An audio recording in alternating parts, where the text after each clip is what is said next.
We don't play the social game. We are social. Power 98.5.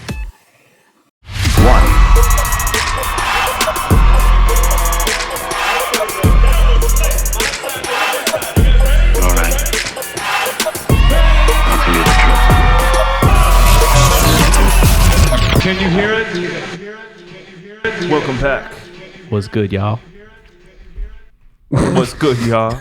I felt like we are going to start like an old school rap real quick. I was talking with a country accent the other day. What's good, Just y'all? because I like the country accents in Tennessee. Because Jay recently went down to Tennessee. Yeah. Did you see any tens out in Tennessee? Wait, I can't ask you. Not really. But what I did like was the country accent on females.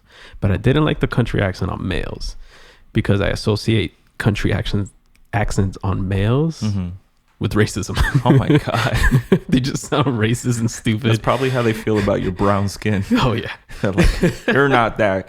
You know, it's funny. We were sitting in the parking lot of the Waffle House, and we were just, gathering ourselves before we left, and some guy knocked on my window, really old country guy, and I'm like, oh shit, here we go. Here goes the racism. And he goes, "This is a pretty truck. Is this a Honda? Is this a Honda?" And we're like, oh, no, it's a rental. It's a Jeep. He goes, "This is a pretty truck." I just felt like you were sweating that whole trip. The whole fucking time. And then he was like, "Y'all have a nice day."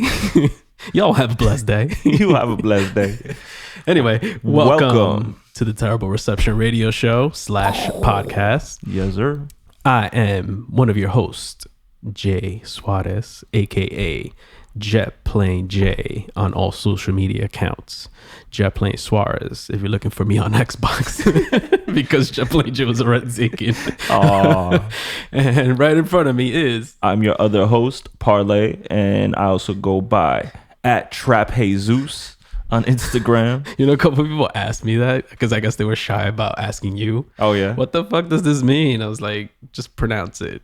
That's exactly what it is. So there you go. Well, shout out to Julian actually, because he called me Zeus because of like my curly hair or something, and since I have white in it, he keeps calling me Batman for some reason. Yeah, I mean, I'll take it, but he's convinced that I'm Bruce Wayne. No, he is definitely convinced that you're Bruce Wayne. He tells me when you're not around, he's always just like, "Yo, Jay is Batman." And I'm like, yes, apparently he's Batman. And his thing is, I've never seen them both in the same place ever. It's like, there's no logic. I've never seen you and Batman. He's a goddamn fictional character. That's why. But yeah, he called me Zeus, and a lot of other people like think I look like Jesus. So I mixed those two, and I was like, since I do trap music and R&B, and that's like the vibe, I call myself Trap Jesus, which is the only one on Instagram. I am the only Trap Jesus in the fucking world. If there was a country rapper, he should go by Trap Jesus. Like a Mexican rapper. I'll be Trap Jesus. A Mexican, and I got that juice. A Mexican trap rapper from Alabama. Trap Jesus. Vegeta Smith. Vegeta Smith? Instead of Vegeta's fajita. Okay, I think it's a Vegeta. Like, how'd this turn into an anime conversation? But anyway, where were we? Welcome to the show. I like it. I like how it started. Welcome to the show. Like, subscribe on YouTube if you're listening on Apple Podcasts. Just head over to YouTube. Like, subscribe, leave a comment, leave a rating. What do they leave on there? Send thumbs a love up note to Jay Suarez. Whatever. You never know. Send us a love note. Send me a love. I don't care. Anything. Right. Anything for the engagement. Head over to Apple Podcasts. Leave a rating. Leave a review. It helps us with the positions, I guess, on the podcast charts. With Life Force. Yeah. It helps with the Life Force. And Spotify. We're also on Spotify. Make sure you follow the podcast. Even if you're on any other platforms, just head over there, make the numbers look better for us. And Mondays, Wednesdays, and Saturdays at 8 a.m. or 9 a.m. I believe it's 9. I haven't done this in a while. 9 a.m. We are on Power 98.5 radio app. So download that. It's available on Alexa apps. So you can tell Alexa, open up 98.5 please. And it will open up. We are satellite radio in the US and also in London town or England, UK. Yes, sir. It's pretty dope. Oh, I wanted to thank you again. Jay gifted me like I think 2 Christmases ago. Shit. What? Forgot the gifts. Fuck. Oh. Damn. Okay, I'll save it for next time. Now I gotta save. I brought him some funny gifts that I was gonna give you. I was gonna say I wore your Zelda shirt that you got me like a couple Christmases back, and I brought people in Jersey City so much happiness. Yeah. There were people behind the counters. I went to a gelato spot. He's like, "Bro, I need to ask you, where did you get your shirt?" When I was like, "Yo, actually, my friend got me this a couple Christmases ago, and it came in the old Super NES Nintendo cartridge. Yeah, cartridge, which was cool." And then I went again into a Dwayne Reed, and this guy was nerding out. He was telling me about his like whole like video game setup, how he has everything from Atari down to he masturbates to Princess Zelda. Basically, you know, he gets his little peach on, you know what I'm saying? So, but I mean, altogether, everybody was like super thrilled to see that shirt. So I was GameStop. Yeah, that's where I got it. GameStop. Oh, okay. I told somebody I had thought that you gotten it at what's the other one, Hot Topic or something like that. No, it was definitely or GameStop. Zoomies. No, Hot Top. No, GameStop. GameStop. That is a GameStop exclusive. GameStop exclusive. I don't know if they have them anymore, but No. they switch them out periodically. Where was I gonna go with that? Oh, I'm pretty upset with myself that I forgot 2 gifts. Damn. So I'll save it for next time because I Who really doesn't want to love show it on gifts? camera. I got you 2 little things that I think you would really enjoy, Nice. and I'm very upset with myself for forgetting it. I am. So I will punch myself in the face later. I'm just hoping one of them is like a gun to protect myself during all these crazy times.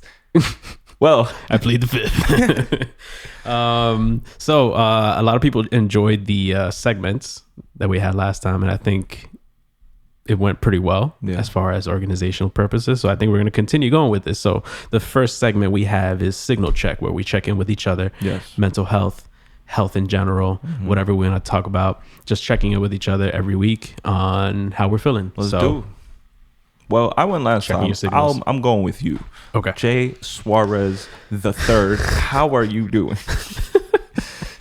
I'm actually Luis Suarez the third. Oh, you are? Yeah. I just made that up. Yeah. Like, I didn't even know you were a third. If it's just Luis Suarez, it's the third. But we all have different middle names. Listen, we're going to have to change that on Instagram. Jetplane J the third. Jetplane J the first. I actually had people try to battle rap me on Twitter for that name. Really? Yeah. Oh, okay. Yeah. This was a couple of years ago. Is it kind of like websites where you can like sell off? Be like, yo, you give me 500 beans. You know, some people do that with website domains. That's what I'm saying. You should do the same with, like, we should make ads, and if people want them, just they hold gotta on pay to us. Just think of I something think that's it popular. happens. I forget who was it recently that had to pay for his handle. Since coronavirus, I've been thinking about every flip in the game, so yeah, that might be one of them.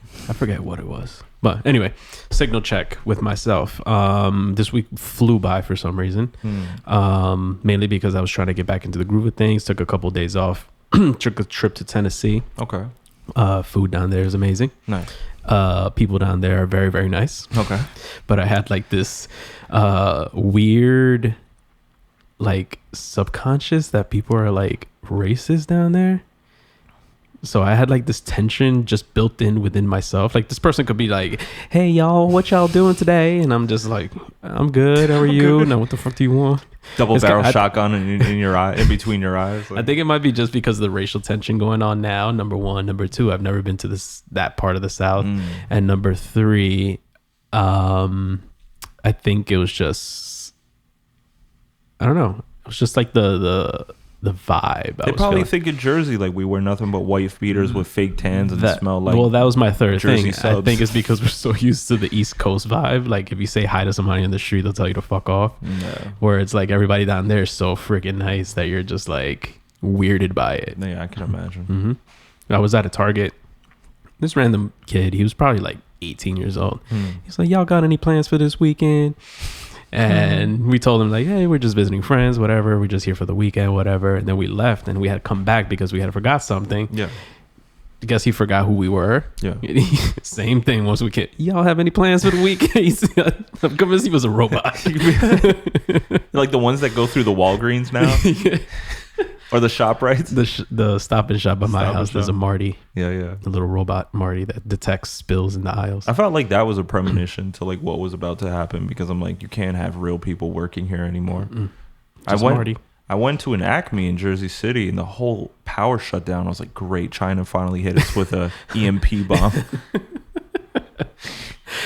And I took pictures of the lights. They were going off like it was a music video, like a disco. Or and like then everything just shut off. Like Saw. Yeah, basically. Right above produce. There you go. Let me see. Well, that's pretty much it. I just felt like the week flew by this week. Yeah. Mainly because I was just trying to get back into the groove of things at work and with keeping up with clients, because the clients are starting to pick back up now. In your 9 to 5 or you're talking about just in general? In general. And my 9 to 5, my unconventional 9 to 5. I been trying to keep it out of balance, mainly because of unemployment purposes, and if I clock in a certain amount of hours, I don't get enough money, and I can't survive off $200 a week type of thing. So, I don't think anybody's going back to work after having the unemployment lifestyle. Well, they're gonna have to sooner or later. They're gonna run out of money. But Americans got a taste of the European lifestyle, where like the government pays for people that don't have jobs, and sometimes life is good. Hey. I'm here for it.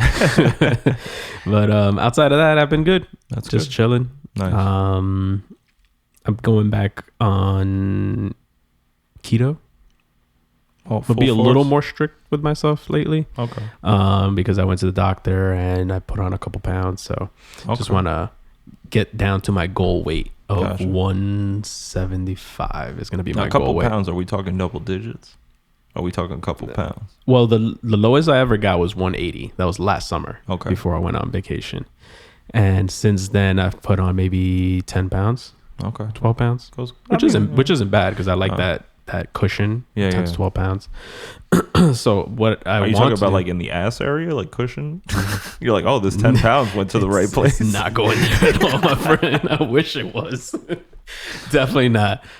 Ass still flat. Can't twerk. Nothing. Can't twerk. Can't twerk. I just twerk my lower back. Oh man, we're gonna have to get you a Brazilian butt job. Yeah, man. Just especially with the fat from up here, just somewhere in this area. We're just gonna save up like 2 weeks of that 600 extra income, and we're gonna get Jay like this like Miami butt job. Yo, it's over. Dr. Miami, bro. So if you see me go missing for a few weeks, you know what it is. Recovering from BBLs. All you hear is, DJ Khaled. Why are they giving me this job? Oh man. So yeah, that's pretty much it with me. Cool. Yeah.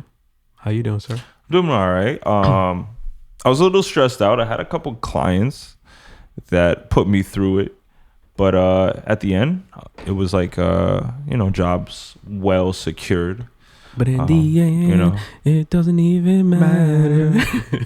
But like, it was kind of like one of those situations where I guess like COVID's all put us in this like vacation mindset. So like, you're not even in the zone for work. You want work, you want to stay busy, but like you've been on vacation mode, and that's the way I was. And then out of nowhere, it's like, and I was like, whoa, it's like pretty much me. Yeah, because like blend marketing hit me up. They said they have like a barber that was a barber that owns his own shop. He's looking for like his whole crew to get shot.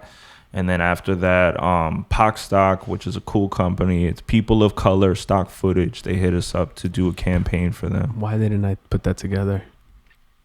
I was looking at Pock Stock. Like, what does Pock Stock mean? There's like two people Pock Stock of color.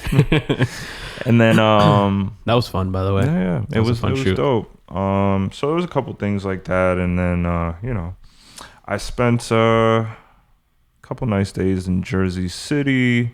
I went back to, if anybody's listening or watching, please, I'm obsessed with them now. Please go to Bucket and Bay. It's a gelato place in Jersey City. Should have saved it for the gallery. Oh, I should have. I mean, they are artists in their sense. I might bring it back, but excellent. If you are feeling stressed or you just want to enjoy like a nice summer vibe, get some nice creamy gelato there. I love their Red Eye, which is like this, basically it's like cold brew gelato. And then they have this other one called cold brew. I got it. It's like something Jack, vanilla Jack or something like. I'm probably saying it wrong. It's got Jack Daniels infused with vanilla bean ice cream. Dope. Really good. And then they have a double dark chocolate I'm obsessed with. I'm a chocolate fanatic. So those are really good. I've never been a huge fan of like double and triple chocolate of anything. Like I think that's too much chocolate for me. Like I like chocolate. The only thing I like is a triple chocolate meltdown, which is like this dessert at Applebee's that I haven't had in ages. If I could have Lupita in like chocolate form, hey, I would. You know what I'm saying? Like we both would. Like I love chocolate so much, and this is not, you know. Well, would you have this? I saw a shake the other day that was chocolate ice cream, Nutella with chocolate chips, and chocolate whipped cream on top. That's a bit much in the sense that I know like Nutella is like, it's that hazelnut flavor, which it's nostalgic to me just because I'm French, I'm European. If you're European, you know, like Nutella is like in your blood, but I don't know. It's like I've distanced myself from like milk chocolate vibes. Too much chocolate. It's just too much. And that artificial hazelnut flavor that comes through after a while, it's like you get tired of it. You know what I'm saying? So that might be my nay on the quadruple chocolate meltdown. that might be my nay. But altogether, I feel like I have been chilling. I've had some stressors, just like not being in the mindset to get back into like full business mode, because I wanted it so bad at one point, and then I'm like, all right, nothing's happening. And then it came to be where like Jersey started reopening a little bit and people got comfortable with like interacting. So I'm in between, you know. I'm like, all right, should I get ready to go? Should I fall back again? Like it's a hard, I don't know what side of the line I should be standing on, you know what I'm saying? So I think keeping that balance of what you're doing just now, work and play, or work and relaxation, is the best way to go. Exactly. Because sooner or later the jobs are going to be coming in, rolling in, like at an overwhelming pace. So it's good to enjoy that little balance that we have right now, where I can do a video project today. Tomorrow I'll do a couple sessions with some of the kids that I work with, and then you'll suntan naked in the backyard. That too. Yep. Not together. I'm always trying to put Jay in this like Bad Bunny like lifestyle where I'm just like, I know in my head, I mess with it. I like it. You know what I'm saying? I'm like, Jay's doing these things and taking some selfies when nobody's watching. Just have like a ripped up jean jacket with my nipples hanging out, just like the nipples cut out. And for some reason, like your new piercing is just like some like paper clip, and it's like that's just I'm getting a new piercing in a couple weeks. Hey, you know about it? I'm not telling anybody just yet, but you heard it first on Z Terrible. Fuck it, I'm telling you guys. It's a Prince Albert. Oh wow. Why do I feel a couple people be interested to see that? That took a left field. Do you remember the wrestler Prince Albert? Yes. Did he have one? I hope not. No. I mean, his whole gimmick was that he had piercings everywhere, like, so I would assume so. But I didn't know what Prince Albert was until years after. See, I only found that out in late middle school, what that was. And I was just like, who's doing that to themselves? Damn, that was early for you. Yeah. I found out probably high school what a Prince Albert was. Oh, really? Yeah. Wow. I don't know how I found that out. I don't know. Anyway, I thought it was a moment you needed to yourself. Like, no. I hated how I found out that how. Maybe it was no. Okay. But yeah, I was gonna say this is the longest adult vacation that we will ever get, and that's why I want to take advantage. And soon we will be shooting the fall in music video because we want to take advantage of this time that we have to take care of ourselves. Because sometimes we weird timing with things. Yeah. Where like by the time we get into something, it's like all the other clients come in, and it gets overwhelming. When we're trying to take care of ourselves and take care of others to take care of the bills. You know how like Iron Man has mad suits? I'm changing my glasses again. I'll surprise him. I have a new look coming for 2000 and I just picture you pressing those right now and they change into shift, something right? else. Yeah. So I got two pair. I have one that's a little more modest and one that's like full blown outrageous.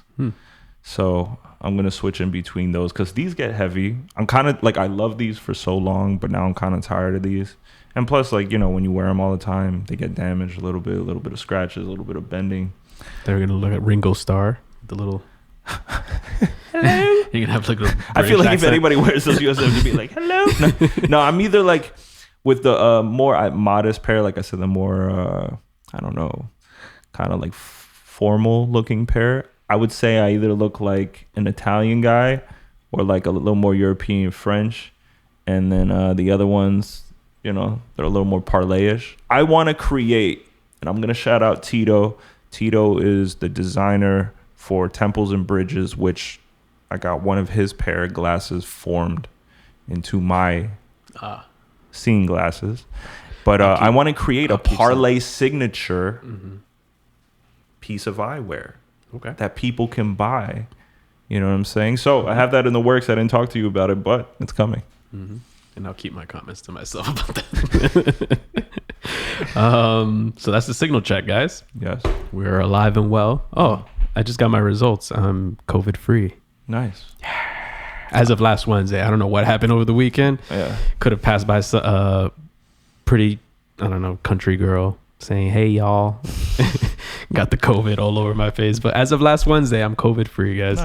Nice. So I'll never peace of know mind. anything that I have. It's a good peace of mind. But you can go to CVS. They do it for free. Yeah. Yeah. I just imagine the guy behind the counter like, you want a bag and do you want a COVID test? Like, I don't know what they do with the people in the car that don't have cars. I think you could just pull up to the window because that's how we did it. I pulled up to the window. They open the window. They pretty much throw a bag at you and knowing call my you luck, over the phone. Knowing my luck, like the sun would hit my face and I would sneeze all over the window. I almost sneezed when I shoved that fucking thing up my nose. But yeah, that's signal check, guys. We're gonna move on to what's the wave. Now, what's the wave is what's new with us. What's the wave? Or what we are working on currently, or any type of current events that we want to touch on. Let's do. So, is there anything you want to speak on before I go down this list of things that I want to shed light upon? I feel like I have 1,000,000,001. I'm gonna personally talk about kind of like I've been seeing like a lot of taking down of statues and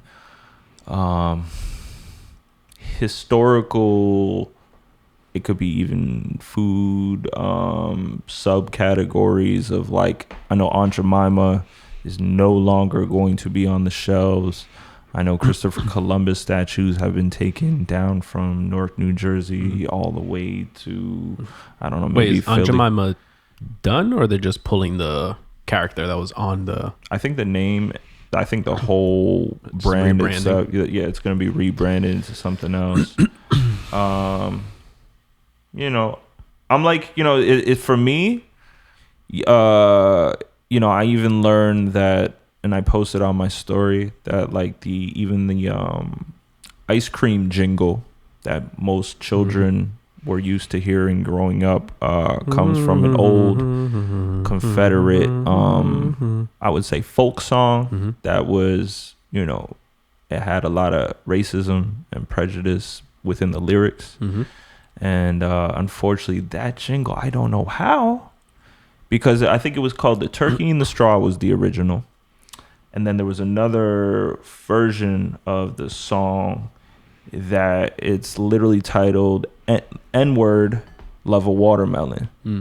And, you know, there's been several versions of the song, but it's weird how we've been conditioned into believing that this warms our heart with a nostalgia. You're like, oh man, like, you know, the ice cream man is coming, the ice cream truck is coming, but like we don't know that we're correlating that joy with such a song of oppression and stuff like that. So I think we're in interesting times.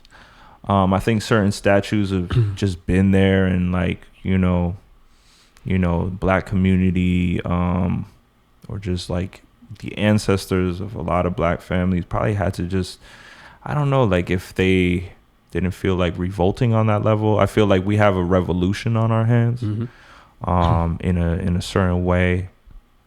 Since we are in a lot of my conspiracies that I've spoke about in the past, it's hard for me to have the bird's eye view this time. And I've really felt lost with any of my thoughts. I cannot gauge anything that's going on. And that's weird for me to say. but that's how I feel. I heard something the other day. I don't know if it's on a podcast that I listened to or just in passing somewhere, but I think it might have been Joe Rogan, actually. And it's one of the scariest things that I've ever heard, but it's so simple to hear. It's like, we may never know exactly what's going on. Ever.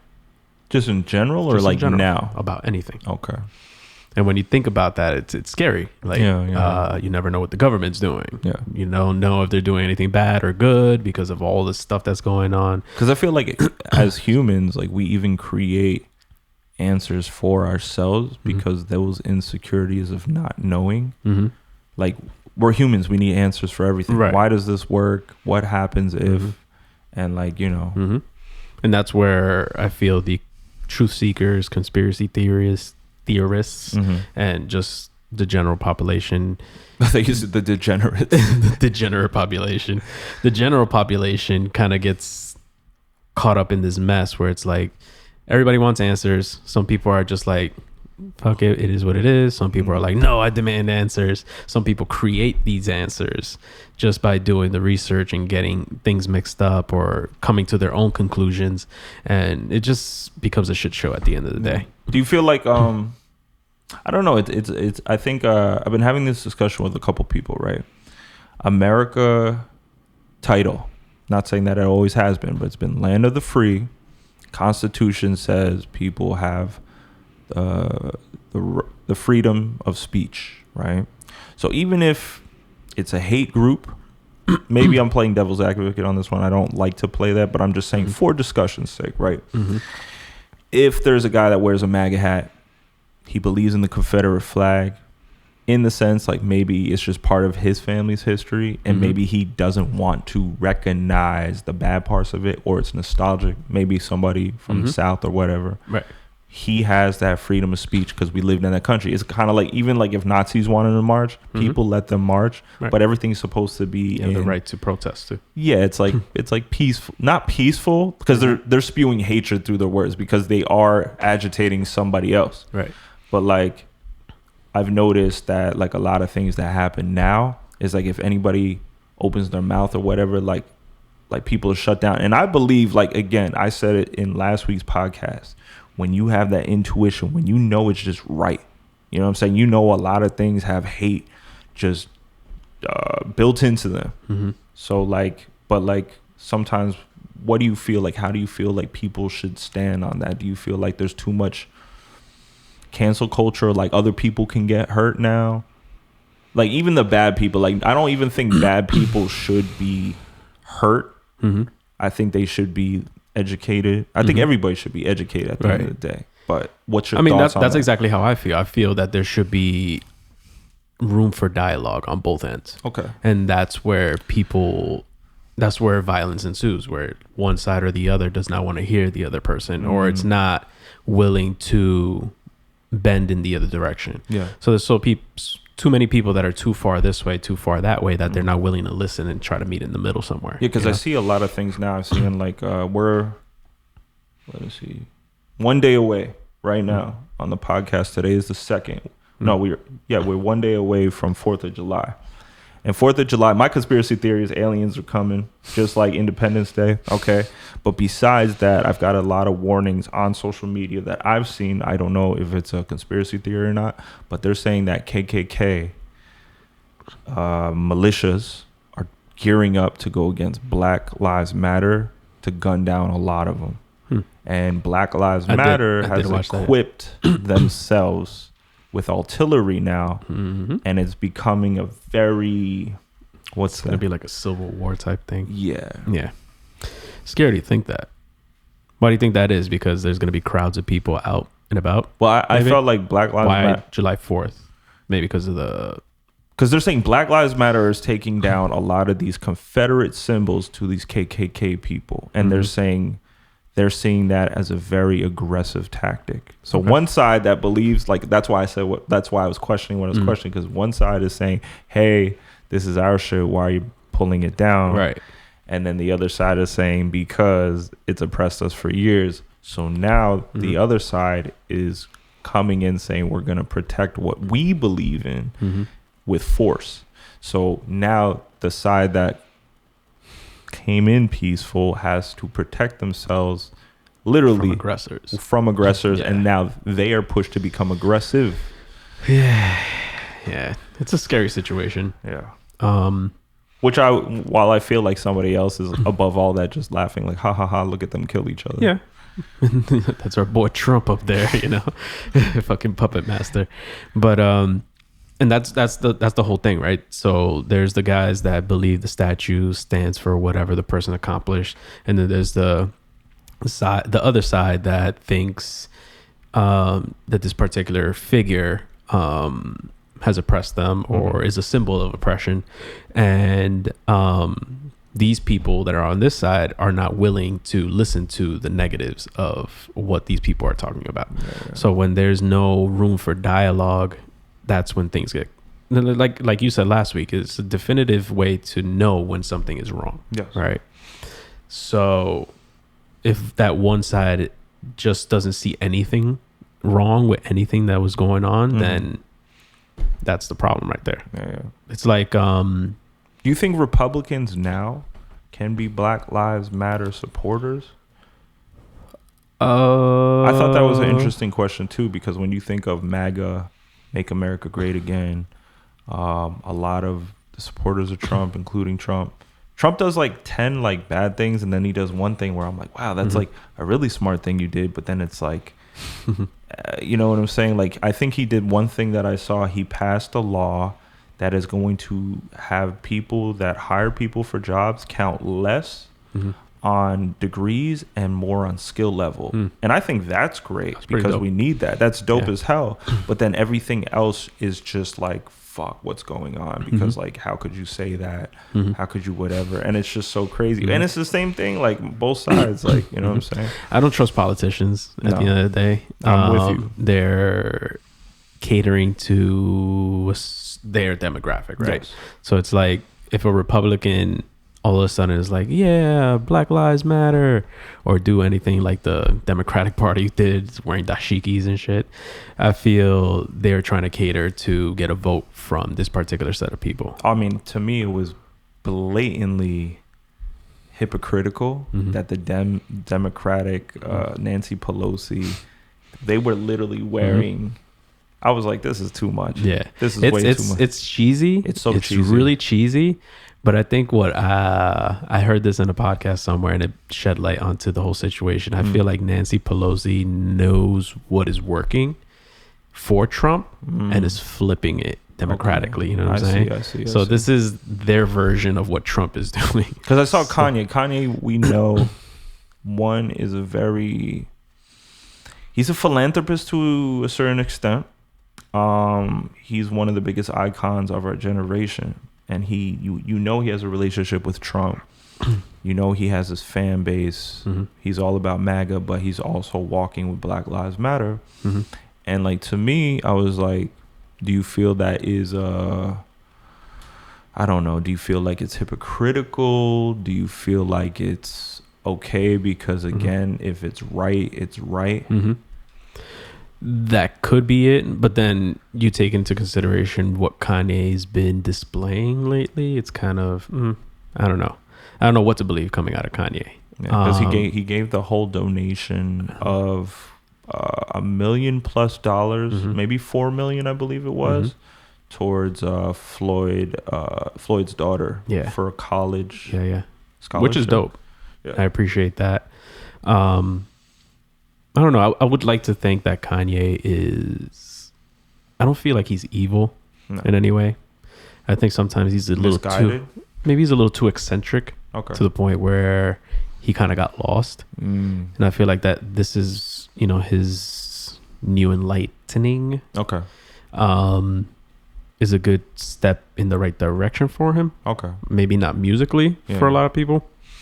A lot of things been surfacing because I know even a lot of people that are into the whole makeup world. I know a lot of makeup artists have been discussing this whole crazy feud between, I don't know if you know the makeup artist Jeffree Star, but Jeffree Star he was a musician too at one point. Like he has, I think behind the scenes, made more than derogatory remarks about people of color. I think a lot of people within the circle have made apologies because they've done blackface and they've said a lot of crazy, wild stuff. But I know, again, this comes from a money standpoint, and this will get us into our next topic. But from a money standpoint, do you think people can like literally buy out their racism? Because when somebody like Sephora, they might cancel, but not everybody's on board because they know the popularity of someone like Jeffree Star or Kanye.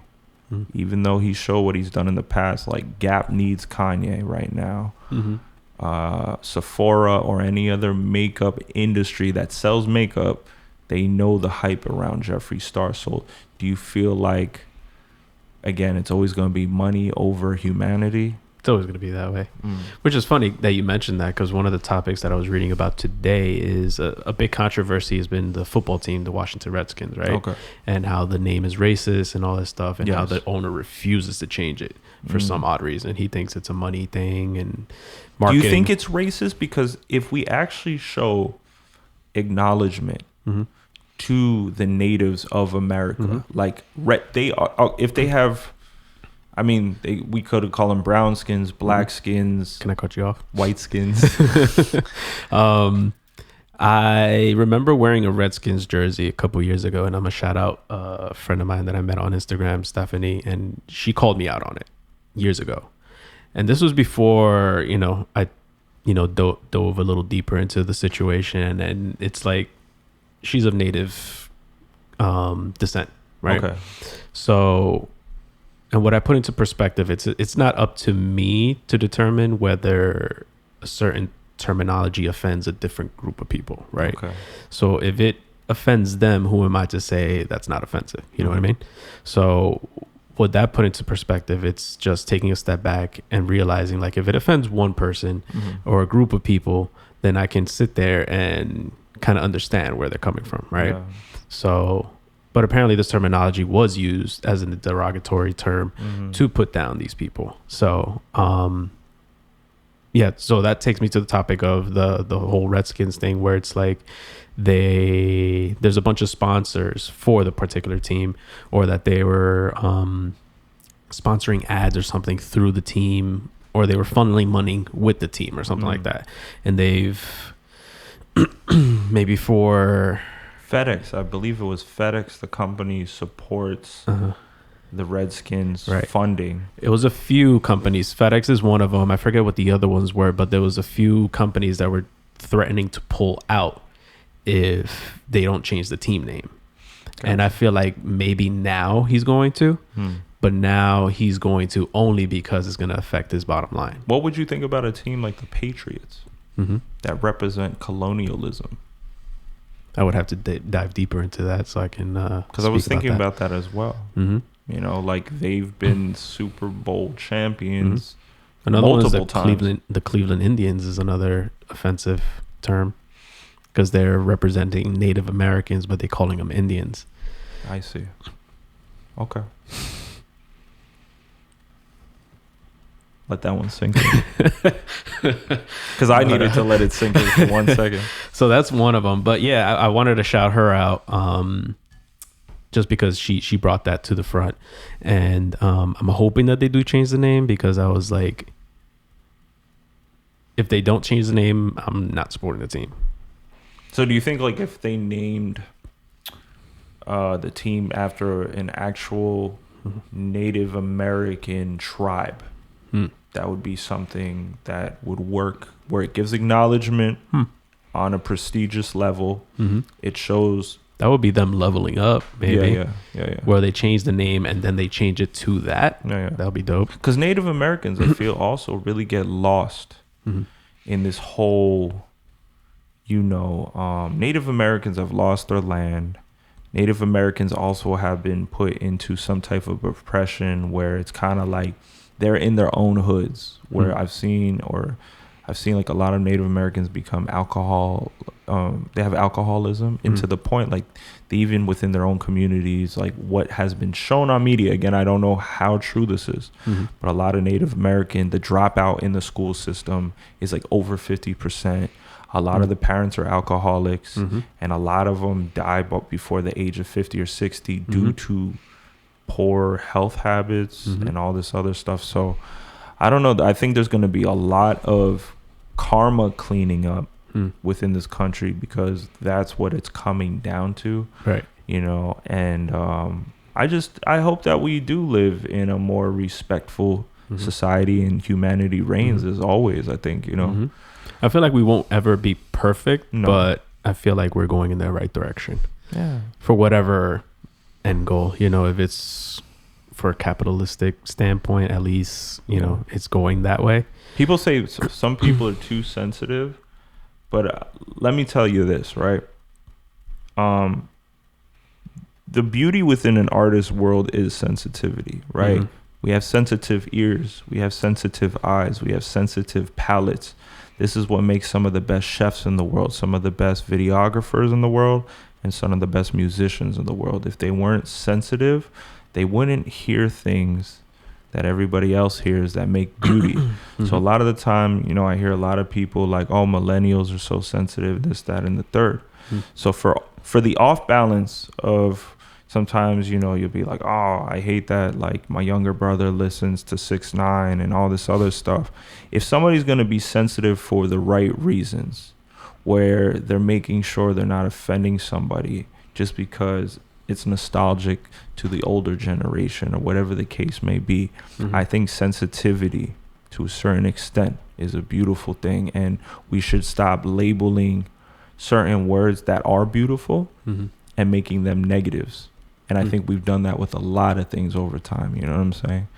So what's an example of that? Again, when it comes to sensitive, that's just one that really came off the top of the dome. But other things. Oh, you're talking about the actual word sensitive? Yeah. Oh, okay. Because sensitive has become like a negative context. Yeah. You know what I'm saying? Like, oh, you're so sensitive.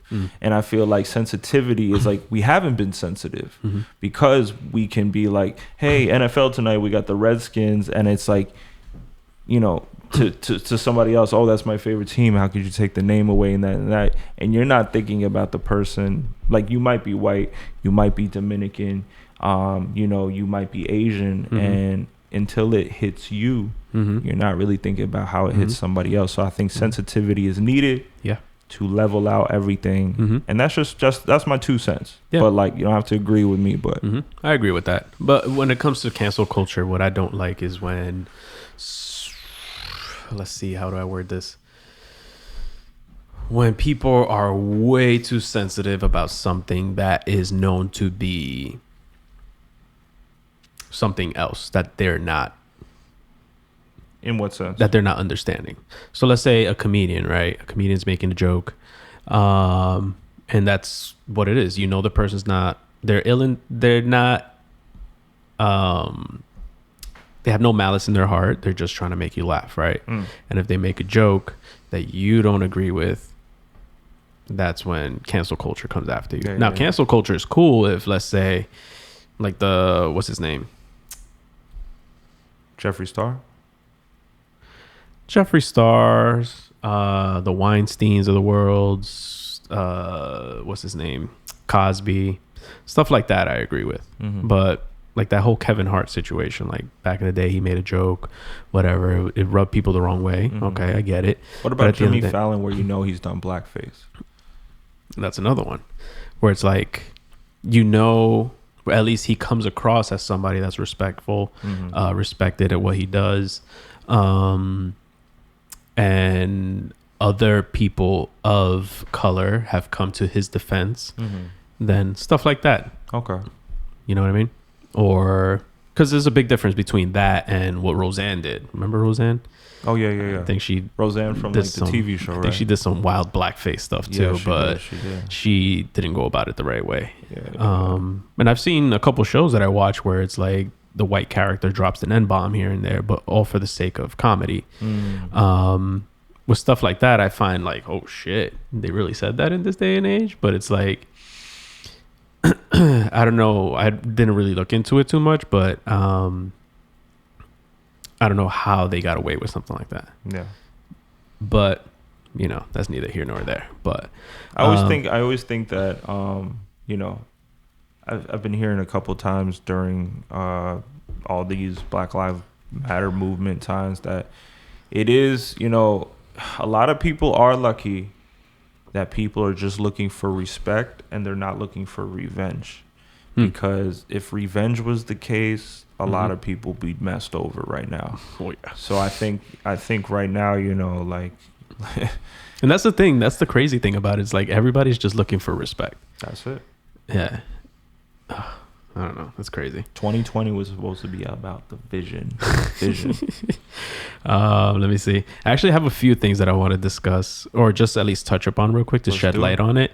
I have been following a couple pages where on Instagram, if somebody posts about something and I haven't heard about it, I do my research on it. So I wanted to touch upon 4 things that happened within the last few weeks. Just to shed light on this, so anybody that's listening to this, you could do your own research on your end. But how do you pronounce the French name of this lady? The Epstein lady? Ghislaine Maxwell. Oh, Ghislaine Maxwell. Ghislaine Maxwell. Joel Epstein. I always forget his name. There's a Jeffrey. Why do I call him Joel? I gotta figure out who Joel Epstein is because I always say Joel Osteen. Joel Osteen. He's a religious preacher. The fucking preacher dude. That's a whole nother. Okay. So Jeffrey Epstein's confidant, Ghislaine Maxwell, was arrested by FBI on charges she's conspired with Epstein to sexually abuse minors. Yeah, she was basically the one that... She was secretary. She was basically the one that got a lot of these little girls. The recruiter. Yeah, the recruiter. Yeah. So if you watch the documentary on Netflix, she was his ex-girlfriend or something that kind of jumped on board with this whole operation this guy had going on of sexually abusing minors. So she was arrested. Keep a close eye on that. Yeah.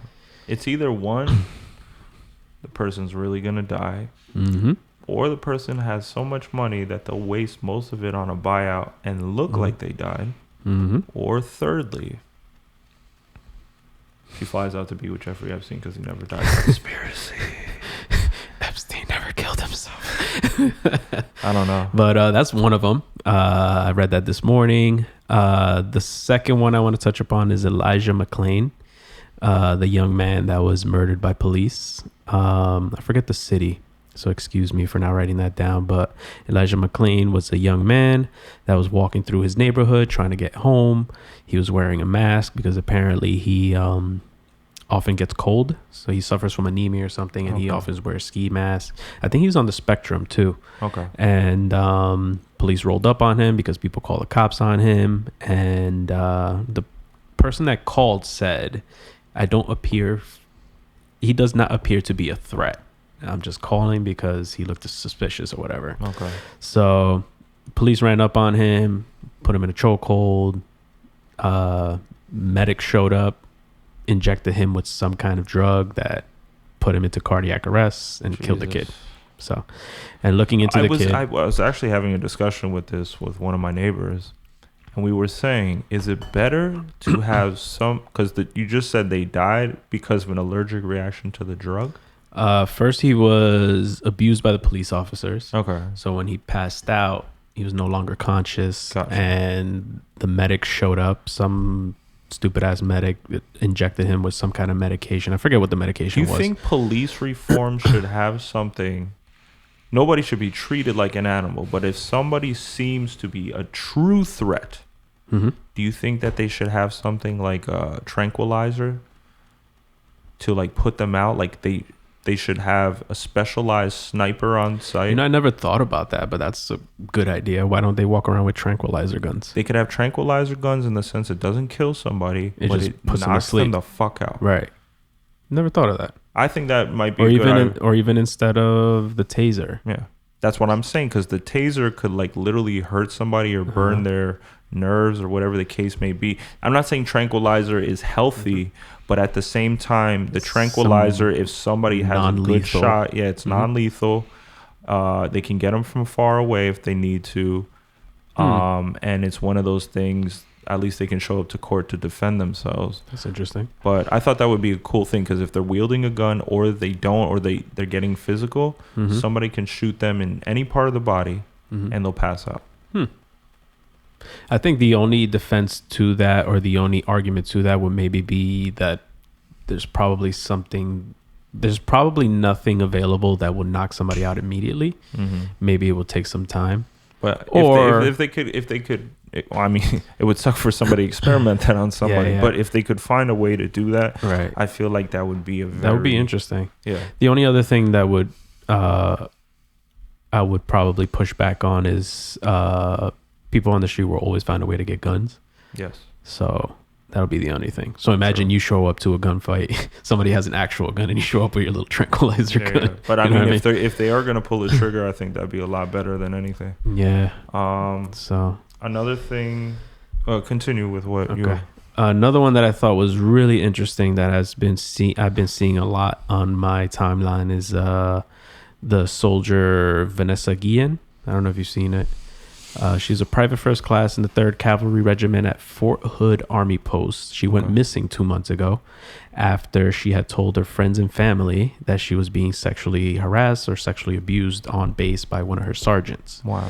So she went missing 2 months ago, and she didn't make the reports to her commanding officers because it was her commanding officer that was abusing her. Or I think one of the issues was that he walked in on her showering.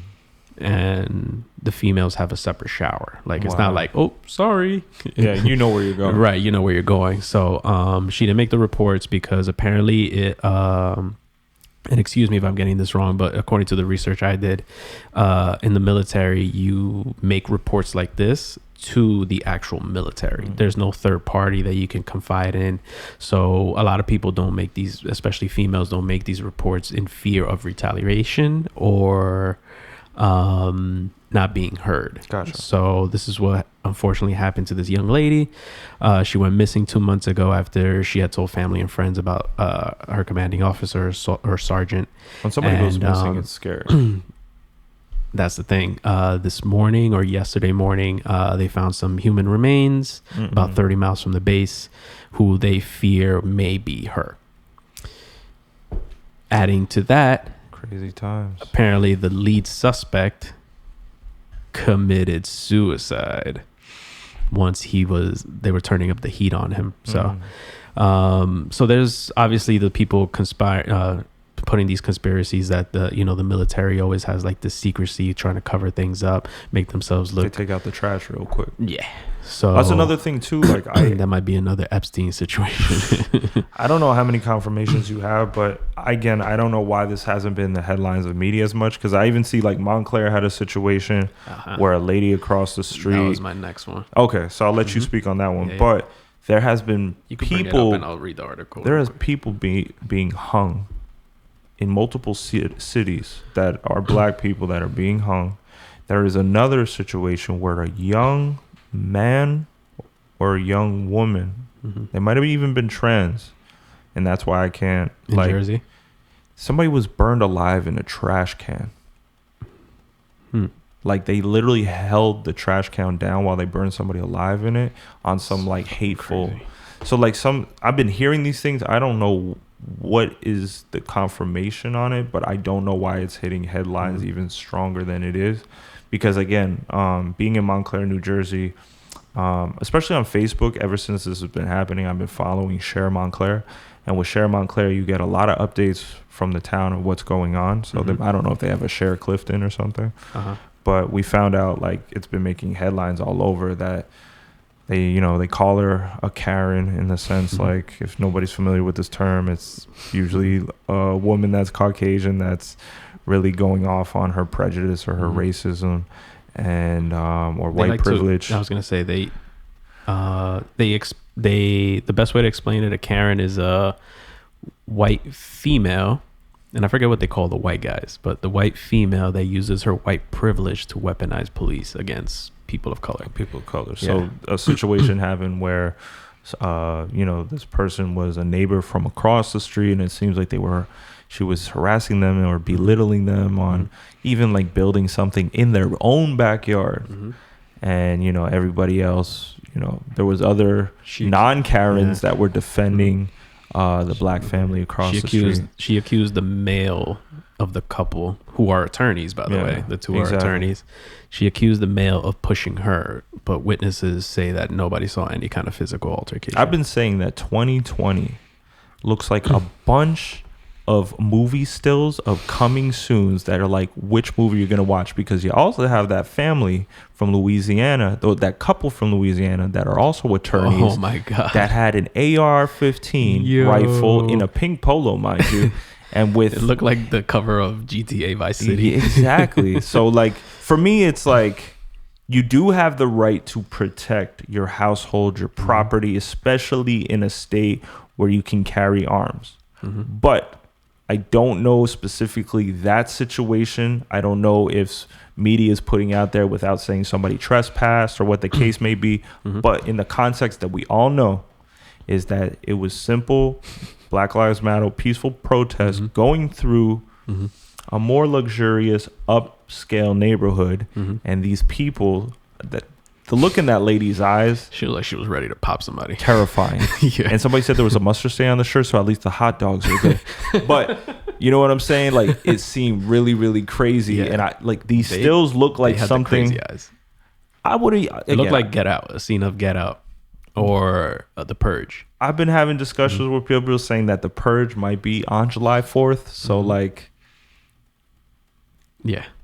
But speaking of media, I think I saw both sides. I saw what Twitter was posting, and I saw Twitter is like the news report that I look at because it's more closer to the truth. Not exactly the truth, but closer to the truth. And then I saw a report on Fox News that they were interviewing him, the gentleman, I forget his name, the attorney that was holding the big rifle. He had footage of people actually entering his property, breaking a fence, I saw, right? Like and then you see the other side where they were the aggressors. Still white privilege, or people actually having the right to protect their property? White privilege in the sense that maybe if they were people of color, they would have been gunned down, right? If they were holding those type of guns. But like, again, for me, that's like that's a hard one, because it's like, I was gonna say, I see the protecting your property, but I feel like if the movement was peaceful, you can be like, hey guys, this is my property, please don't, I respect your movement, keep it moving. Do you think that they were just, their heart race and their anxiety sprung too crazily because, again, broken fence, nothing but black people, they're not used to that? Maybe. They're already being judgmental. Maybe. So now they're like, okay, let's grab the AR-15. Let's put these dogs down. I've been waiting for this moment. Bust the door. They literally put the hot dogs down in context to probably what they said to put some dogs down. Because because like that when you look at, I'm saying from a photography standpoint, when you see the fear in this lady's eyes, and maybe the drunkenness, maybe there was drunkenness, maybe there was fear, maybe there was also hatred. I saw a lot of hatred. I saw hatred in those eyes. Yeah. The eyes are the window to the soul. Yeah, they are. And goddamn, that was a dirty ass window. Yeah, but she looks, I mean, again, this to me, this is like profiling, but she looks like she says some shit. Yeah. You know what I'm saying? She's definitely dropped a couple N-bombs in her life. Hard ER. Hard ER. Yeah, man. I just picture that guy. He was like, honey, put down that hot dog. Hand me my AR-15. No, he named the AR-15. Right? What's How can you dress like that with the AR-15? AR-15? AR-15? I had to go right there because, we're entering that. Hand me Charlene in my pink polo, honey. Actually, going shooting. Actually, he would have the Justin Wilson accent because they're from Louisiana. Does it match him though? Should be like, honey, you want the gun? He'd be like, I guarantee. I'll guarantee. Shoot them. So I think like, I don't know. I feel like the gun doesn't even have a name. I feel like it has a phrase. Like it would be the N-word hard ER killer right above it. God, Jesus. Like, you know what I'm saying? Like, yeah, that's what his gun's name is. Like, holy shit, that's going straight for it, huh? Straight for the jugular. He's got a straight jugular. Like, yeah, but you're wearing a pink polo. That's what that I'm saying. scares me more. Here. Like, what you're if it's the guy that. What if it's a bulletproof pink polo? That guy is at Macy's or Nordstrom's, and he's like, "Can I have it in pink?" And then at the same time, this guy's like, "Grab my motherfucking gun." Grab my gun and my pink polo, honey. Put the dogs down. Put the goddamn dogs down. You got mustard on your shirt, baby. She's like, "Oh yeah, it's gonna look good when we get arrested." But I'm gonna look. I'm definitely gonna look into that. They're probably gonna get away. He probably said, "You got mustard on your shirt." She cocked back and said, "You better catch up." And that's a perfect. Took a second to listen again. And that's the intro to the new Bustard song. Muzzin' on a beat. Oh. Oh my God. Okay. Sorry to make light of a shitty situation, guys, but it's crazy. Thankfully, nobody got hurt. Yes. But that was just such a crazy situation. But yeah, I wanted to touch on Montclair Karen real quick, but we touched upon that. I had a situation with Montclair Karens. Mm-hmm. And there's definitely a lot of Montclair Karens. I was getting froyo at Let's Yo. God damn it. And they were looking at the board. Mm-hmm. I thought I had a Hispanic family in front of me, mm-hmm. right? And we were coming from the right side of the block, so I stood behind them. I thought the Karens were looking at the board. And I said, "Excuse me, ladies. I thought you were looking at the board, but I could see that you ended up on line, quote unquote." I said, "Do you mind if I go after you?" They said, "Don't talk to us." So I said, okay. So then there was a black mom and her daughter behind, and I said, "Excuse me, ma'am, do you mind if I go after you just because I was waiting here? Is that okay with you? If not, I will go to the back of the line." She says, "Don't ask me, you're gonna have to ask them." So then there's a brand new, again, another black couple that seems to be on their first date, and two other black women behind them. And I said, "Excuse me, excuse me, everybody." I said I was trying to ask these ladies, and the lady said, "Don't point at us." And I said, "Well, how else am I supposed to, emphasize that I was trying to communicate with you?" You should point like a Dominican. How was that? Dominicans point? How? Just go. Oh, like that. I will next time, especially because I'm wearing a mask. Be like those ladies right But there. I asked them kindly, and the thing that, again, that always warms my heart, right, is that these two white ladies, they might have been 35 to 38. They gave me a very difficult time where they could have been kind from the jump, and I asked them kindly in a soft tone. I wasn't being aggressive, and I also stated I will go back to the end of the line. But everybody else was kind and said, "Hey, bro, I saw you here before. I know it's probably, a misunderstanding. You're allowed to go." And I said, "I have no problem going to the back of the line. Is it okay with you?" And they said, "It's all good." So I let two people cut me. And I said, "Thank you so much for that. It's kind of hard to communicate to some people." Did you point at them? Oh, yeah. Some people. Some people.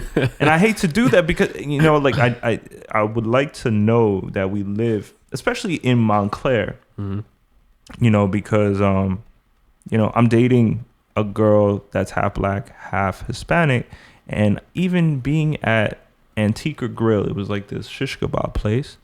This guy looked at us. He was, you can't educate some people on stuff. So there was actually a black guy, and he looked at us and he looked angry that we were together.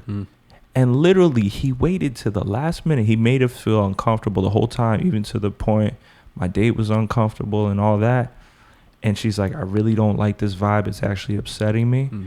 And when I left and literally started turning the corner out of it, he said, "You better take care of that black girl." And that type of, again, it's not racism, but it's a prejudice. It's an ignorance to think that by default, because I'm white, am I not taking care of somebody? Am I a chocolate chaser? Do you own her? Do I own her? You know what I'm saying? So to me, there's, it's such crazy times. And when you think about 1940s, that it was illegal to be with somebody of a different, color, it was illegal. And that's crazy. And I think that illegal. unfortunately, as much as it's probably hard, it's always been hard to be black in this country. Now, even if you are an ally, or whatever, or if you date somebody, of mixed, if you're a mixed couple, you're also living with that skepticism and that fear of somebody from one side or the other that doesn't like to see you guys together. And that's a reality a lot of people still have to face, because if black racism and prejudice is real, so is the prejudice towards and racism towards mixed couples. So we are still living in a very, even for yourself, you know what I'm saying? Like, even though you are Hispanic male and Dominican, you date an Asian woman, and people will, like, you felt that tenseness that you said you don't know how it's being observed by people that might be prejudiced or racist. So, you know what's funny about that? Well, not funny, but now that you mentioned that, it's not, at least from what I've sensed so far, it's not so much a prejudice against us being a Hispanic male with an Asian woman. It's more fetishizing the Asian female. Okay. Where in the sense they think you have a fetish because you're dating her. They'll look at me and it's like, oh, I get it. I see why you're dating her. Okay. So I've gotten a lot of that. Now, is there anything like that within your own culture? Because I know I know people always say that white culture, when a guy dates an Asian woman, it's because there's so many reasons historically to why, but I don't know. Absolutely. Okay. Culturally, Dominican men, especially like the older generation, it's starting to get better. I think with my generation, and hopefully moving forward, where you just treat women like shit. Just treat women as sexual objects. Stay in the kitchen, do your womanly duties. So there's a lot of that in Dominican male culture. So when it came to when I started bringing her around, and I'm not going to say any names, but this weird fucking shit that I remember from when I was younger, that they would say Asian females have sideways vaginas. Yes. I've heard that. You've heard that, right? Or like there's always been this like real fetishized derogatory thing where it's always been like Asian women can pop the ping pong balls. Right. I've heard they something can do like things that. with their vaginas that no other woman. female. Yeah, right. Yeah. So it's just disgusting ways of like looking at just that, the fetishizing of Asian It's just females, been weird things that I've heard, right? Like, so that, and then I take a step back and I'm listening to this shit, and I was like, and it takes me back because I do remember hearing this when I was younger. Yes. And then now that I'm older and somebody actually says that to me with her present, saying it in Spanish, thinking so it's okay, she won't understand it. That's even worse. It's crazy to me, I don't see anything like looking at it, right? If a vagina is going this way and a vagina is going that way, what's the fucking difference? So weird. Still a vagina, right? You're just hitting it sideways. Right. Lost in the days. Even if you're like, if it's this way, right? The slit's this way. Yeah. You're going in this way. It's right side up. Same thing. You flip her sideways. Now it's sideways. Right. So I don't understand it. I just don't get it.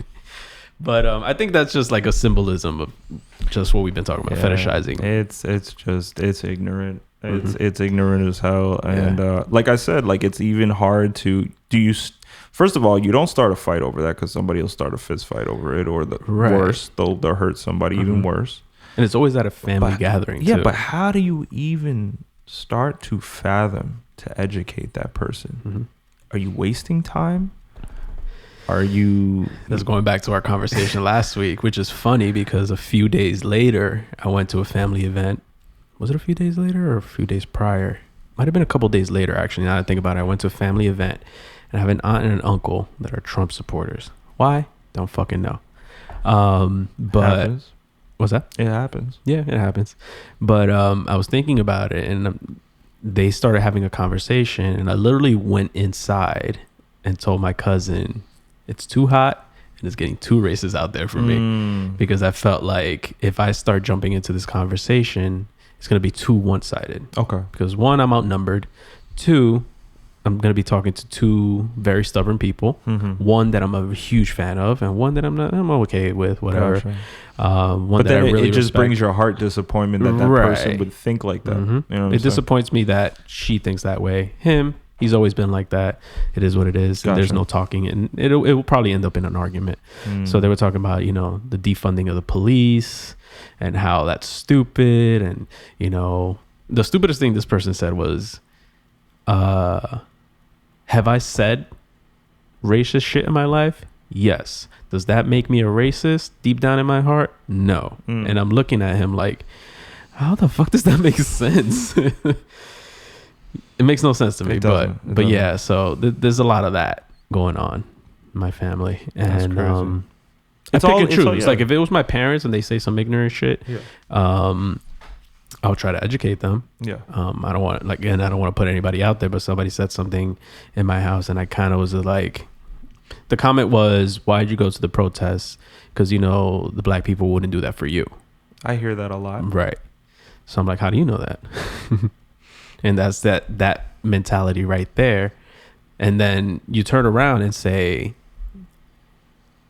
my nephew is dark, right? Yep. If the police pull him over, they're not going to stop and say, hey, what ethnicity are you? Oh, you're Dominican? All right, go. Exactly. You're either going to be a Mexican, you're either a Mexican or a black boy to them. Yeah. So, and I noticed that, you know, when you're talking about redneck culture or whatever, like, there's a lot of good rednecks out there, but sometimes if you're Stone Cold Steve Austin, there we go. I think he speaks for a lot. Yo, to cut you off real quick, I was on Twitter the other day, and I've been holding my breath every time his name trends, because sometimes I'll pop into the search bar and you'll see what's trending, which is, for those that don't know Twitter talk, the trending is what has been typed in a certain amount of time. Let's say Steve Austin, right? Yeah. If somebody's been talking about Steve Austin in a certain time frame, they'll start trending. Yeah. So whenever his name starts trending, I hold my breath, because one, I think the fucking guy's dead and I'm gonna start crying. Or two, he says some wild racist shit back in the day, and then I'm gonna start crying. Somebody caught me like with Chuck Norris. I thought he passed away from COVID, but they said he killed COVID. Did you see the Adam Sandler one? Yeah. It was like multiple women have accused Adam Sandler of making shitty movies. I was exactly. Like, oh, I was like, oh shit. But basically, what I was gonna get to is I was gonna say, like, again, you know, when somebody's like, bro, I thought you were Italian. I'm like, no, like, I'm French. Like, I love being specifically, you take pride in your culture, right? You take pride in where you come from. So, like, whether it's, you know, ignorant white people or Hispanics that'll be like, oh, look at the Chinese guy or Chinita or something like that. It's like, no, like, there are so many different type of Asian people. There's so many types of Hispanic culture. Like, for me to just be like, he's probably just Mexican, you know, like that, just stereotypical prejudgment. I feel like, again, goes back to my whole ideal on, like, be sensitive, try to figure it out, be like, hey, like, if you really want to, you know, unless you just don't fucking care, and then that just shows your It's funny that you say that too, because it's like, when me and Amy first started dating and I started bringing her around, this was even before we started dating, before she was like, when we were first friends, the first thing I actually told her when I brought her over was, listen, they're gonna call you Chinita. They mean no offense. This is just what we use instead of Asian, basically. And for a while she got used to it. Like, they call it Chinita. There's a term of endearment at this moment, because yes, it's racist because you're calling somebody Chinese when they're not Chinese. Yes. And it comes down to comfort level, right? Yes. I could say some racist shit to you. You won't get offended because you know I don't mean anything by it, right? You could say some racist shit to me. I wouldn't take no offense to it. Me and my friends say racist shit to each other. But there's comfort levels within those people. Do you think that's still okay? I mean, like, do you think it's just because we get comfortable with it, it kind of spills over sometimes in areas where it shouldn't? I think we're very conscious about it. Okay, cool. I don't think we make racist jokes outside of our circle. Gotcha. Or I think being conscious about it is a very strong point. So right. That's a good keyword, consciousness. Yeah. Or we don't make these jokes in front of people that we don't know. Okay. So let's say we'll make, you make a racist joke about Dominicans in front of other Dominicans you've never met before. Okay. Yeah, and stuff like that. Like I won't call you a cracker in front of other white people. Do you think Cracker Jack should still exist? Cracker Jack? What's the history behind it? I don't know. He's a guy named Jack. He's a fucking cracker. He loves some caramel popcorn. It's not a cracker. It isn't. It's popcorn. It has peanuts. That's why they call it Cracker Jack. Think about that. I was thinking about Cracker Barrel too. Yeah, right. Was it a barrel full of crackers? In a sense, like actual saltine crackers? You know how like they have a barrel full of monkeys and that's a game? Right? It's a barrel full of crackers. And it is pretty white. Cracker Barrel's mad white. It's mad I've white. seen so many Cracker Barrels on the way down there to Tennessee. But yeah. They didn't even sell me one cracker there. There's not one cracker in sight except for the waitresses. Boom. With that said. So the last segment, we'll run through it real quick. I don't know if you have any artists of any kind. It's the gallery. So Gotcha. for anybody that's not familiar, if you're a new listener, the gallery is the last segment of the show where we shout out an artist of whatever form. Okay. It could be an entity. Yes. It could be a store. It could be a musician. It could be a painter. It could be a makeup artist. It could be an Instagram page. It could be anything that we want to shout out. Cool. So do you have anybody? Yeah. I want to give... It's not that they're specifically brand new, but they're two young guys and they started a company maybe like maybe more than I know, but maybe 6 years ago. And I've been obsessed with researching this recently, especially being in cinematography, and they're called Atlas Orion Anamorphic Lenses. And as people know, dope-ass name. Yeah, right. So like anamorphic lenses are, I don't know, when you watch Transformers, J.J. Abrams is specifically known to use anamorphic lenses. Transformers or Star Wars? Transformers. Didn't he do Transformers? Oh my God. Well, I think J.J. Abrams is also known. J.J. Abrams is a Star Wars dude. Yeah, but like, he did one of the Star Wars films, but I think... No, Transformers is the other guy. Why can't I think of his name right now? I keep thinking Jerry Bruckheimer, but I think it's just he passed away recently. He blows shit up all the time. That's what he's known for. Why can't I think of his name right now? I know this. Carlos, if you're listening, don't make fun of me because he's going to get on me for this. He's probably yelling at the radio right now. Like, it's this fucking guy. The director, what's his name? There's a couple of them, though. You're thinking of, I'll tell you right now. Sorry, guys. I know you guys are all yelling at the radio right now. I love that because that means they're like here with us. Michael Bay. Michael fucking Bay. Okay, so Michael Bay. I keep thinking Jerry Bruckheimer because I think Jerry Bruckheimer passed away recently. I think J.J. Abrams also does this, but for context, we'll say Michael Bay, right? If you ever watch Transformers, do you know when you see a street light or like one of the Transformer lights, anything that's a light, you see that light? Yeah.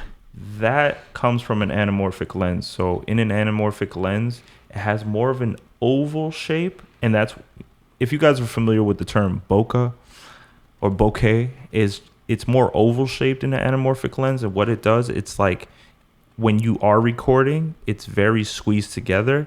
But the lens, like in post, you stretch it out.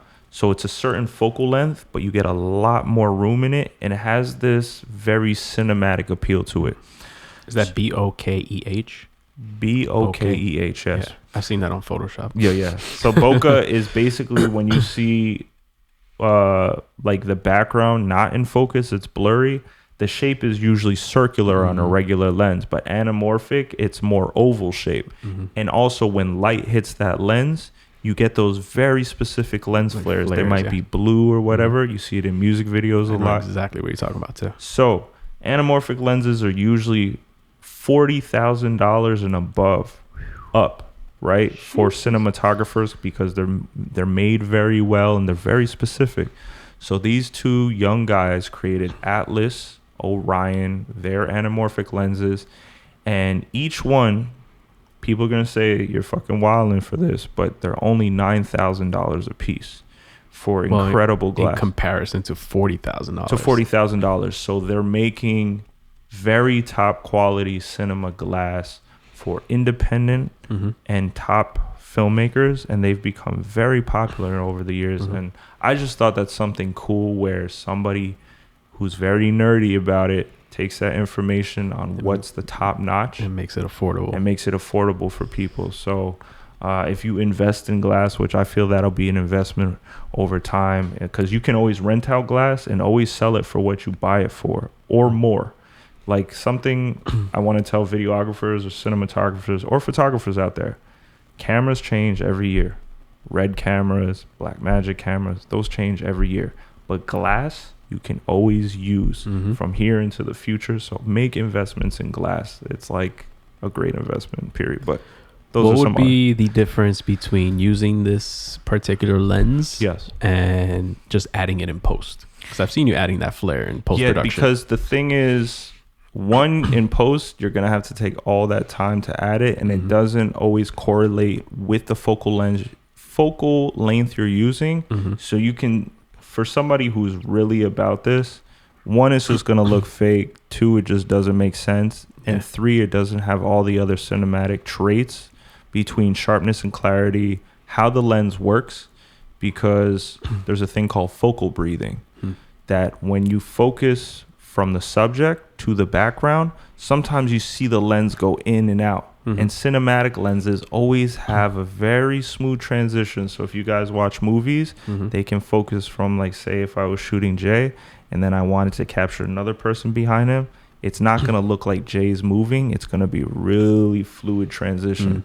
And I watched this, basically there's a company called Ari. They make cameras. A lot of your favorite movies been shot on Aris, if not a Red. And the guy, the head CEO, one of the CEOs of Ari, was talking about why the glass that they sell, like why cinema glass is so expensive. And they're talking about all the products they use in it. They're using techniques that like smooth out the glass, like warm sand. Well, if you look on YouTube, when I've used a laptop, I've seen some of the stuff that like pops up in the suggestions that you look up. And I've seen a video of how they make a camera lens and just how complex it is. So many steps. And that's why like handbags, luxury handbags are so expensive because they take the time and they make it by hand. That's why Drake invests in handbags, because he knows the resale value is crazy. So it's the same thing again with lenses. That's why I'm saying people might hear the number 9,000 and be like, you're fucking crazy for a lens. But for how it's built, that quality, that how you can use it, it's like, and if you bout it, you know that, holy crap, this is a steal. So gotcha. Cool. So shout them out one more time. Okay. Once again, the company is, if you guys are really serious about cinematography, definitely try to make one of these investments in the future. It's called Atlas Orion Anamorphic Lenses. And it's just a great company. I've seen people like the Buff Nerds, Jack Bowens use it. They use it on a lot of movie sets now, because it has like... Do they have an Instagram page? Yes, they do. What's it called? I believe it's... So I could add it on here. Atlas. They have... Orion. Yeah. Hold on, I'm gonna... Atlas Lens Company. Atlas Lens. I've been posting more about it, but they've been using it, and sometimes it gives you that... It has a vintage vibe too. Like a lot of movies, that nostalgia, like your favorite movies, use a lot of anamorphic lenses. So like when you guys watch Stranger Things and stuff like that, it definitely has that vibe. You'll catch it once you see it. It's like listening to the squeaky sound on a basketball court from the sneakers. Once you hear it, you can't. I know exactly what you're talking about too. Transformers is like the perfect movie to reference, because I do remember those particular scenes, especially when they're like panning around the robot, and then maybe like they're in a fight scene or something like that. Exactly, and you always see that lens flare come through. Yeah. So that's basically what it looks like. That's dope. And it's super dope. So it's stuff that gets me really nerded up. You're nerd hard on. I'm so nerdy for it. So my guy, I'm gonna shout out, is a friend of ours, Ariel Sanchez. Hey. AKA DJ La Patilla. Boom. But I want to shout out his video creating company, R.S Films. This man has gone from DJ producer, still does that, but I want to shout out his video skills. His video works. The video really good. Has been amazing lately. Like, my man's went to ground zero of COVID, started going to hospitals, buses, anywhere in the city. He went to protests, and he's putting together these pieces of like these visuals that are just breathtaking. The way he's shooting it, the way he's editing it, it just looks incredible. And I just wanted to shout him out. For one, I remember he was asking us questions about cameras and lenses and stuff like that, and to see the growth of somebody. He actually sold me our 24-70 that we use often. The G Master. So it's actually one of my favorite lenses. And just seeing the growth of somebody from literally when he had like that little setup that he had going on. He probably had like one of those like those little rigs. He literally had a camera, just one lens, a little rig, and now he has like his own little setup where he's like shooting all these dope pieces. So his Instagram is R.S Films. So give him a follow, check out his content, give him a like, give him a follow, tell him that we sent you, and enjoy his content because it's super dope. And if you go on his page, you'll see the growth, like from the first thing he posted to what he's posting recently. And I know he's collaborated with a few news channels and news sources on Instagram to make a couple pieces for them. So I'm going to holla at you because I needed him for a wedding next year that we got triple booked. So this is the luck that we got. COVID, right? Push back 2 weddings that we were working on. One I was working on by myself, and you were working on because I'm going to be a groomsman for the wedding, so I can't work it. So with all this being pushed back, these 2 weddings got pushed back to the same exact date. One exact day and then one back to back. Right. So this one wedding that I am attending, you will be shooting. And literally on the same day was another wedding that I was supposed to be shooting. So I reached out to Ariel and I asked him, like, dude, we're in a pinch. I don't know who to trust. And you're the only person that I can think of. Please help us out. And I was like, dude, I'll give you the rest of the money that I was supposed to get for this gig just so you could help me out because I don't trust anybody. This is a Dominican family that reached out to me. This kid I went to high school with, he was like, yo, I don't want to go to anybody but you. And I was like, damn, now I can't get out of this because I'm attending one of my good friends' weddings. So the wedding pushbacks have been crazy, and if we get more weddings for next year, it's just gonna be either we're gonna miss some or we're gonna be having these back-to-back days where that back sweat is going to be real. Think about that shit, though. Like, what are the chances of these 2 weddings being just these specific ones landing on the same day? It's crazy. Because if it were a wedding that I wasn't attending, maybe we could split ourselves up. Bring in another shooter. I'll run the game on one. You run the game on the other one. And we can make it happen. But this fucking way, this shit... whatever. Anyway, shout out to Ariel. How does COVID fuck up next year? Shout out to Ariel, R.S Films. Shout out to Atlas Lens Company.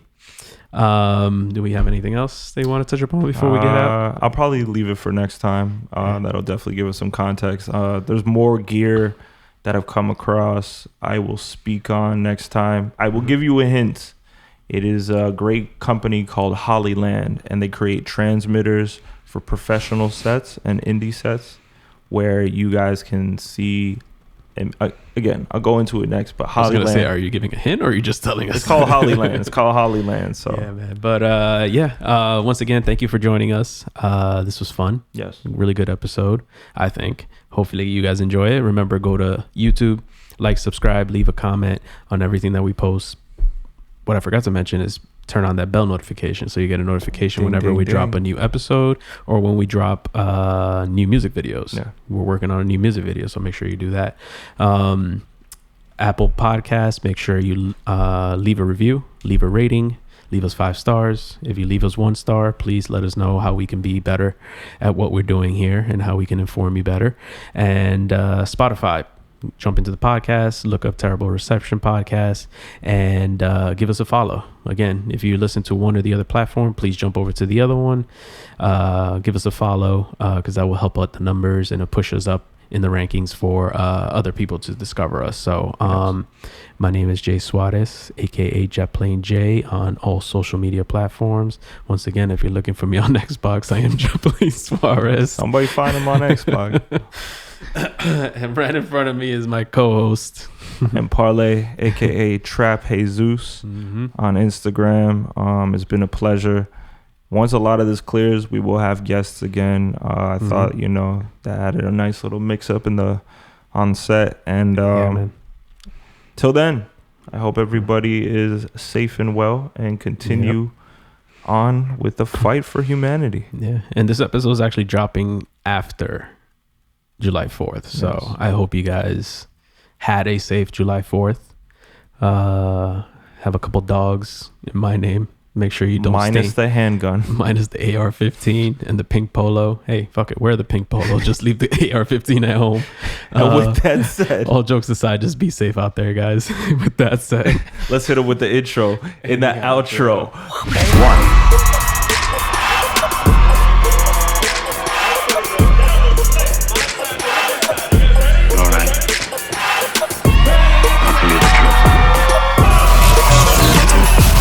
Can you hear it?